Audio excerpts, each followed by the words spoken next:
بسم اللہ الرحمن الرحیم۔ السلام علیکم ناظرین، کل میں نے پروگرام میں حضرت مسیح موعود علیہ السلام کا ایک اقتباس جو سا ہے وہ میں نے ڈالا تھا، تو لوگوں نے مجھے فرمائش کی کہ آپ اس کو الگ سے ڈالیں اور تاکہ لوگ جو سے ہیں اس کو سنیں۔ تو ناظرین ملاحظہ کیجئے گا حضرت مسیح موعود علیہ السلام کا اقتباس جو آج کے حالات کے اوپر پورا اترتا ہے۔ اے یورپ تو بھی امن میں نہیں، اور اے ایشیا تو بھی محفوظ نہیں۔ اے جزائر کے رہنے والوں، کوئی مصنوعی خدا تمہاری مدد نہیں کرے گا۔ میں شہروں کو گرتا ہوا دیکھتا ہوں اور آبادیوں کو ویران پاتا ہوں۔ وہ واحد یگانہ ایک مدت تک خاموش رہا اور اس کی آنکھوں کے سامنے مکروہ کام کیے گئے۔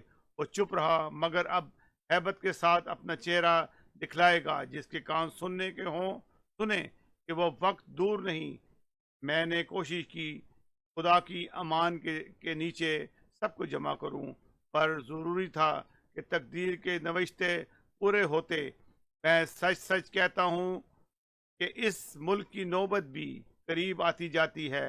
نوح کا زمانہ تمہاری آنکھوں کے سامنے آ جائے گا، اور لوط کی زمین کا واقعہ تم بچشم خود دیکھ لو گے، مگر خدا غضب میں دھیما ہے۔ توبہ کرو تا تم پر رحم کیا جائے۔ جو خدا کو چھوڑتا ہے وہ ایک کیڑا ہے، نہ کہ آدمی۔ جو اس سے نہیں ڈرتا وہ مردہ ہے، نہ کہ زندہ۔ وائس آف مسایہ، روحانی خزائن، جلد 22، حقیقت الوحی، صفحہ 269۔